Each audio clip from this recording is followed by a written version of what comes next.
So thanks everyone for joining for another schools community call. There have been a number of developments at the moment that I think make a planning and goal setting meeting quite useful. In addition to it just being the start of the year, it's also a time when a lot of us are not going to get the chance to execute on the jobs that we would normally want to execute on, which is primarily running schools events. It sounds like from the preamble there's a patchwork in different areas around the country with regards to what has been run and what has been cancelled. There's not a great deal of consistency. So I thought we would get together and try to come up with some goals, some ideas that we can set for ourselves to work towards in this time, because I don't think it's a waste to work on goals that are not necessarily events related if they've been cancelled in your area. And training is something that comes to mind, and maybe you can't do training because there aren't maps to use close to the schools, in which case that becomes an important goal. And I wanted us by the end of the session to come up with goals that you can all take back with you and still have a productive year by redefining it in a different way. So I would like some people to start. Maybe you extend my ideas on some goals around training, but if they can, people can suggest some ideas of a goal that could be something to work towards that helps you improve the orienteering capacity in the schools in your area, and something that's, I think, pretty specific, like a specific call to action. We can build up a big list, and I'll take down everything and share it, and people can pick and choose. So I'll just give you a chance to spout forth if you've got an idea. We've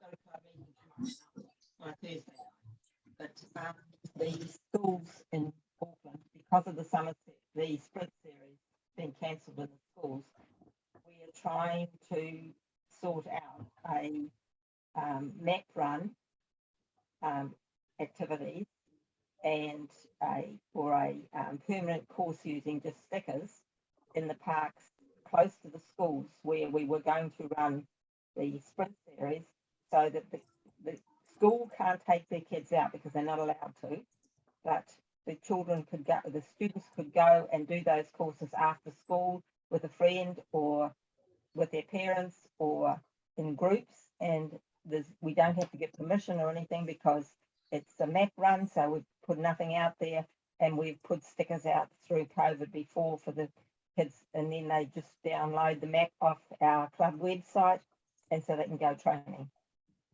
So that's how we're trying to deal with this problem of the sprint series being cancelled. That's one of the things that we're trying to do. So what are the stickers that you're using? Just a little, oh, we've got one around here, a sort of like an orienteering flag that we laminate, and it's got a letter on it, and we staple them around the parks and that on a specific object that is down in the control description for the course. Mm-hmm. So it might be on the back of the seat or something like that. Yeah, and cool. They last a year. Oh, here's one. Wow, yeah, so that's quite permanent. Oh, it's all right. Are you planning to leave it out for a year? Yeah, well, some of them have been out for a year now, and we're going to make a whole lot of new ones. But that's what it's like. See, that's what they like. Cool. Can you see that? Yeah, you've got to turn off your background filtering, I think, in order for it to show. Don't ask us to do complicated things. Yeah, it's somewhere in the Zoom settings that it's picking that up as a background, and so it's kind of trying to weatherproof stickers that you've had made up. You can apply to more or less any surface. Yes, we just staple them. Yeah, they're laminated. They're laminated. They're laminated. Laminated cardboard. They're laminated, and we just staple 3 or 2. Okay, and then how do you attach them? with a stapler. Stable gun. Okay, fair Boom, enough. boom. That's easy enough. Very simple. I've Cool. got a template. So if anybody wants to talk about CDE and all that, you've got my email address and I'll put it through you. Cool. We're a So, bit quiet there, but we can follow that up by email. yeah, I'll definitely get it off Robbie and send it around in the email. Thanks. So, just getting onto really specific goals that you could take away that might scale depending on your different region is for every event that gets cancelled, you set up a permanent course in its place. And That's so what I think I that scales fairly well. There are some regions that were going to run a lot of events and some regions that just had a few. That could be a good way to do it. And you set up a permanent course and leave it out for as long as you feel is relevant. It doesn't really take up any extra time to leave it. Yeah. To leave it there. Cool. Is there any other? Can good I ideas ask a that question we'll have? there? How do you hand out the maps, or do you give them to the school or on the Download club our website? Yes. And you were using the MapRun app. Have you in Christchurch We- used MapRun?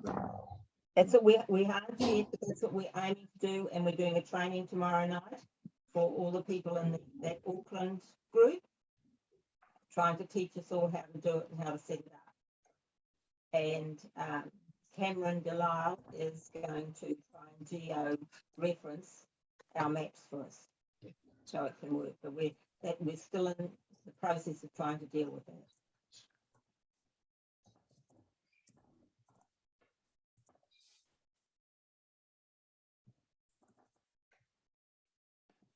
Cool.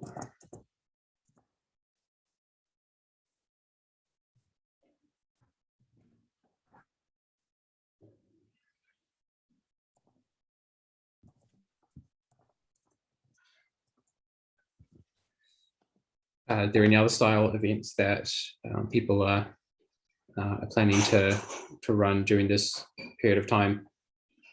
It's a bit tough in Auckland because there's been a bit of a blanket cancellation, but is there some middle ground out there where someone has I believe not that, run an event, but that they've had to change the way they ran the events? yes, I believe, because I missed the last committee meeting. I joined them for beer afterwards, but I didn't get the full story. But I believe from that, MapRun F, if they did run it in school, the pre-booked pupils only, and it would be non-contact, and anybody else would use MapRun F. Maybe running the same course, but entirely using MapRun F. I didn't find out if there was a plan to leave out controls. I think the stapled laminated controls is a great idea, because that's the one thing that doesn't feel right with MapRun F. Yeah, that's right. It's a bit strange with no marker there. Personally, I find it a bit strange anyway. Okay, cool. Is there anything else with regards to running events that could be a motivating goal for people? Maybe swapping the events into a permanent course is such a comprehensive goal that everyone can use that. But is there anything with regarding to events that isn't covered by a target like that? Well, here's something that's independent of COVID. Conscious of our mortality, we've evolved a plan for a secondary school, a particular secondary school, which is quite strong, for the senior students to take over the program. So we're rolling it out this year. We perceive that we've got to supply a fairly good recipe. Bit of debate as to whether we actually design the courses, but they will run them. And this particular high school is adjacent to a river bank, and so you can do yellow level training on site by kids, even if we can't go there. So this is really about writing ourselves, us elderly people, out of the system and creating an ongoing thing where the experienced orienteers in the school can run at least a yellow level program ongoing forever. Cool. So would you call this like a continuity plan? Or Yeah, is there a good exactly. word for that? Yeah. I'm old. The other key player, his daughter's in year 13, so he can see the time when he's not interested in working with schools anymore. So we're trying to get these guys to do something. Cool. So making this applicable to everyone else in the group, you've all got a region that you're associated with. Maybe it's time to check off all of the schools in that region and who's in charge of them, or all the events in that region, and kind of who's in charge of them, and checking that they do have a continuity plan. You might not have to come up with a plan for most of them because they've got someone who doesn't intend to leave anytime soon in charge. But just the process of checking that off could be a useful goal to spend the time doing that while there are less events to organize. You can spend that time doing something with more of a long-term focus than a short-term focus. Something I should say is that we've only got one strong school, so we're heavily deficient in all the other schools where there's only a pepper potting of people. So this is not a Hutt Valley wide thing. This is something that will work in one school.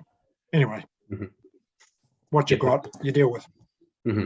That's cool. So you were personally been in charge of that school for a while, or supporting them? Yeah, two of us have been going since for this is the 5th year. So schools come and go, and we've seen other schools being strong and disappearing. There's absolutely nothing happening at Tim Robertson School, for example. So I foresee that there will only be one or at the most two schools in our region, region being club area, at any one time.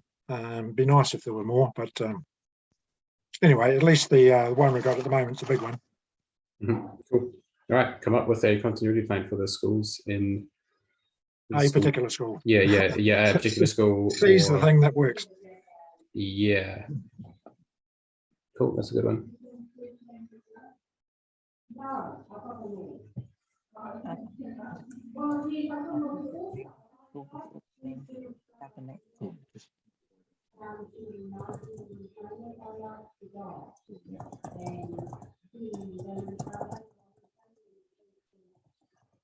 What about training? Are there any training goals people could double down with? In the meantime, you've still got a school team. Maybe they don't have events to go to. Is there some training? Going to run a tryout day for a local primary school, but I don't know if it's really worth doing it. The idea was to time it so that it happened just before the summer series, so that you could encourage people into it. And I'm wondering if you organize training, but then there's nothing for them to actually go and do, and no events coming up, whether that's better to wait until the events are actually timetabled. Yeah, it's certainly better to, but given that if you don't have that luxury, what are the two options that you're left with? Is it still worse yet to do nothing?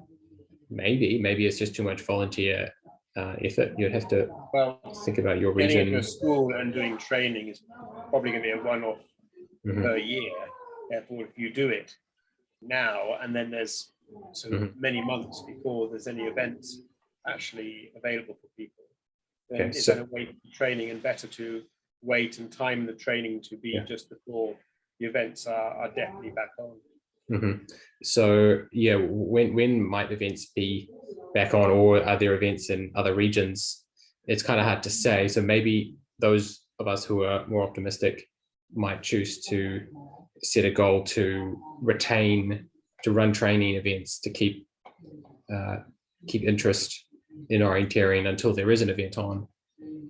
Maybe that could be something, if you deem that to be achievable, and you're happy to take a risk that's all for nothing because everything gets cancelled, then definitely table that as a goal that some of you might want to do. If you've got a team of, say, 10 people who are quite keen, and you know, they're not just like newcomers who are likely to flake out to another sport that's on, then I can see it still being quite useful.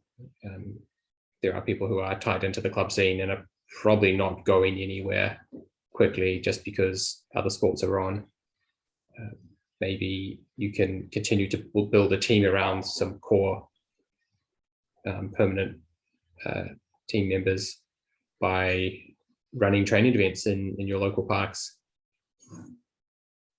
Maybe a goal like, yeah, run a training event every 2 weeks, building up to regional champs or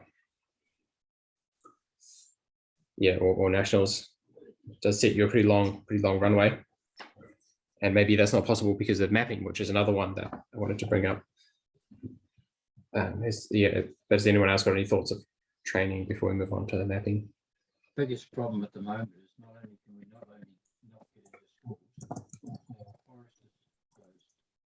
So in our area, the County Smendigo area, I really can't hear you, Robbie. sorry. How's that better? Yeah. Okay. Yeah, we've got a problem up here because we can't get into the forest either. Our forest is blocked out, and that's because of fire risk. So we haven't got a forest. We can't get into schools, but we are going to hold the first orienteer of the year on a farm. So we can go onto a farm. We've got a friendly farmer, but we're pretty limited. Even the parks, we've had our first OY in a regional park, or not regional park, a park in Auckland, and the council won't let us in. So we can't get a permit to go in the park. We can't go into schools. We can't go in the forest. Welcome to Auckland. Wow, is that Totara Park? No, not. Barry Oh. Curtis. Oh, okay. Oh, it's a bit smaller. Okay. So we're But going to Totara Park will be the same though. Yeah. on his farm. So that's where the Auckland Series first event is going to be on the 20th, is at Todd Reeves' farm, which is it's not far from Drury. So that's that. And we don't have to have the same rules, we only have to abide by the NZO rules for that event, so we can run IDENT, we can, as long as we don't have, as long as we put people in groups like we did out the forest on the 12th of December, we have fun. And everybody has to be double masked, and we scan vaccination as they come into the party. So that's how we work. And then people just download and go home. Mhm. Yeah, so that sounds tricky, but That's not really tricky, Yeah. but that's why. Well, good luck with that, because we were about to put an event on, and the owner of the farm became the teacher of the outbreak. So she is a close contact, and now nobody's allowed on her farm. I'll just tell So Todd to unlucky. stay home. He's got 2 farms, and he's on the other side. Oh, that's a rough one. okay, so the only thing really left then is mapping, and maybe counties are one of the most mapped areas as far as schools are concerned. So maybe this doesn't get you guys out of jail, but for other regions who are still growing the school scene quite a lot, and if you can't run events, then maybe you can set up for next year, or whenever these events are open, by sinking your teeth into some mapping. And this can be basic mapping, like just mapping parks, because I think we want to use parks more as training opportunities for beginner students, mapping schools, just building out that mapping library. How does that sit with the group?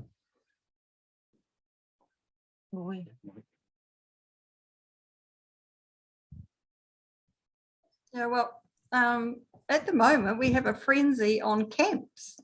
So I've had 3 camp owners just trying to get the year 9 some orienteering activities. So it just happened. And So, so but by camp, do you mean schools that are organizing camps for their students, or like the campground people themselves, the the camp camp- providers? Yes, it's just a coincidence that all 3 big providers here suddenly have decided they want to update their orienteering activity for this year, and this is before all the teachers decided they couldn't have kids bunking together, and so they all pulled out. But yeah, I'm just busy doing white and yellow courses for camp activities. this Wow. week. Okay. Here's an idea. So if your calendar's actually been decimated, maybe approach the local camp providers in your area. Maybe they've got an old map. Maybe they've got some Bundy map that you never even knew about because they drew it on the back of a piece of paper, in black and white one, in the back in black and white in the 70s, and they're still using it. Or maybe they've never had a map made. Maybe that could be a goal, is to list the camp providers in your area and give them a call, see if they're interested. They might have had their schedule decimated as well, and so they're on to doing building maintenance and whatever other random jobs they can do, and maybe this can become one of them. I think that's plausible. Most of ours are done now, aren't they?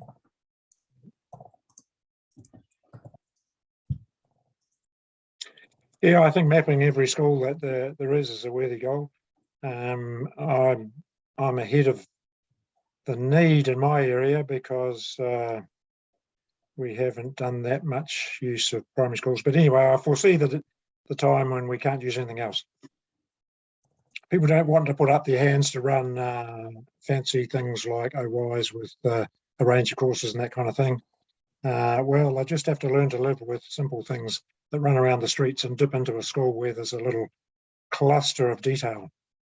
So I've got in my mind a type of event which is like a low detail map that gets you from primary school to primary school, which isn't really big enough for an event, but then you run on to the next primary school, and there might be 3 in a course. So that's just flying a kite that may never come to pass. But anyway, as a result of certain injuries, I've kept off the hills and I've been mapping schools on the flat. That's good. And I'm nowhere near done in the Hutt Valley. Well, you've done the one here. Okay.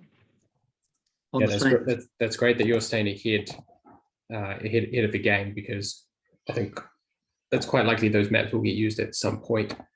Orienteering is still growing and it is still popping up in newer schools. So it's so good, it's so easy to get it off the ground if you can get a teacher who's kind of interested and say, well, here is the map of your school and we can put out some controls for it on you, but the map's already there.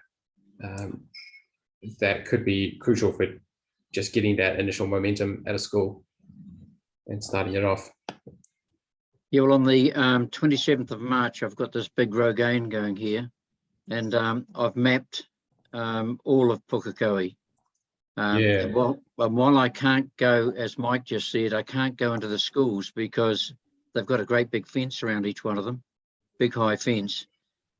We have got every park, so I've mapped every park in Pukekohe, and it covers an A3 on both sides. So we've got Pukekohe North, Pukekohe South, and we're starting the Rogaine in the stadium, which is right in the middle of town.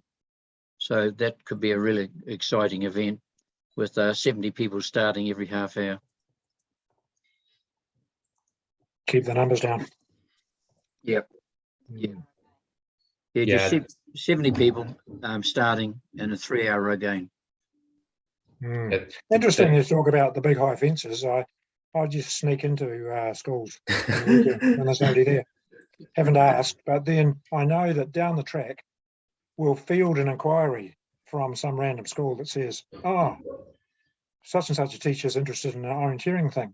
And we're never able to provide the resources to run something in school time, but at least we can say, here's a map. And so that happens, 2-3 times a year. So It's far better than saying, we could make you a map, but don't know when, but we want to be ahead of the game. All the schools in Pukekohe, even though they've got a high fence around them, they're all mapped, they've all got courses. Most of them have got their own controls, and most of them can run orienteering in their school grounds themselves. Some of them ask me to come at some stage and go over the basics with them before they start their event. But we use a Matala system a lot in the primary schools here, and they've all got maps, all got laminated maps with the courses on. We update them every now and again for them and make. I'd like to hear what Val's saying. Yeah, Val, if you could go a bit closer to the computer, I think Sorry, that kind of sorry. worked a trick Okay. before. All the primary schools, or all the schools in Pukekohe are mapped. They've all got their own set of maps. Most of them have got their own controls as well. And so what we do is we update those maps every now and again for them and make new courses on them, or make a different activity, like it might be a score event in the school grounds instead of a Matala, or what I call a 4x6, where there's 4 courses with 6 controls, but just using 12 controls, so they go different ways. And so all of our schools in Pukekohe have got a set of maps, and the teachers are capable of doing it themselves. And when So we're well behind you, Val. when the teacher goes, the new person comes in, and lately I've had new teachers coming into the school and saying, I've had orienteering experience, can you come and help me? And then away they go, and I don't have to come back. And they prepare their kids for the zone days and that sort of thing. I run what I call a practice day at the local park, and they come bring their kids down to that park, the ones that they want to take to the zone days, and they come at a certain time. So I start at 9 o'clock and I finish at 3 o'clock, and probably have 500 kids have a practice in the park before they go to their zone day. And you're really teaching the teachers there, aren't you? As well, Yeah. yeah. And that's why, Michael, I need 3 more boxes of silver clippers. Oh, yeah. Okay, Robbie. Cool. Yeah, I think there's some great ideas in there. But I thought there was something for the there future. about not being allowed in the school, and it sounded like something about big high fences or something. Oh yeah, the high fences, that was because of this row game that Robbie's running. And so we can't get into the schools, and this is a weekend. And because of COVID, if it wasn't COVID, well, then they'd open their gates for us and leave them open. But we've decided just to use the parks instead. Oh, yeah. So in general, are schools locked up? Have they got a vandalism problem? Yes, yeah. Okay. Yeah. A few of ours have, but the Vandalism. majority not. Vandalism, or the biggest problem is a couple of random children that don't want to stay in the school grounds, and so the Ministry of Education says you have to lock them in. You're not allowed to touch them, you've got to lock them in. Oh, that's a pity. Can you see the map? No. Didn't work. No. Yeah, I've come across some schools with gates with a lock, but I've been pleasantly surprised that most of them aren't. Well, you're lucky.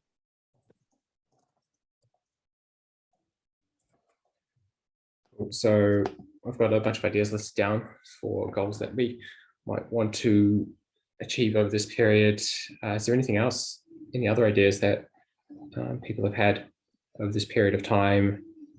Other things that will help you in the future? Things that the future version of yourself will be grateful for, even if there are no events over this period?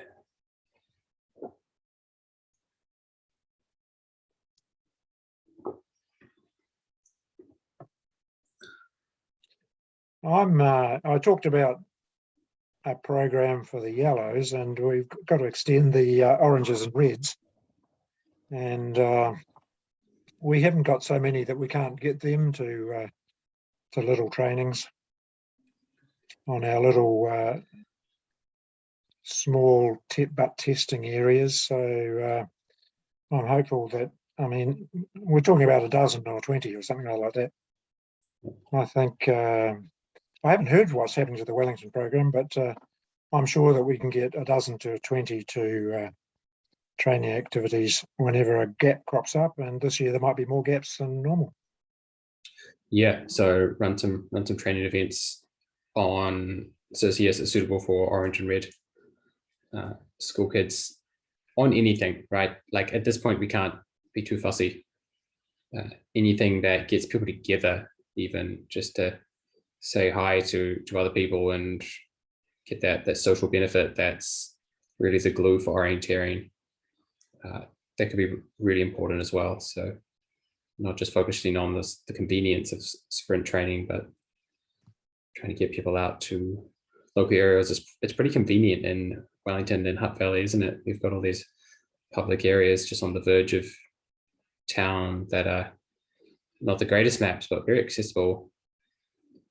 And yeah, tough enough for red and orange of orienteers to have a map in hand and bash around for half an hour or an hour. It's a bit tricky in Auckland, whereas there's kind of so much private land pushing up against the boundaries of the city. But I'm sure there's areas out there, some parks here and there that people can use. So yeah, that's a good idea.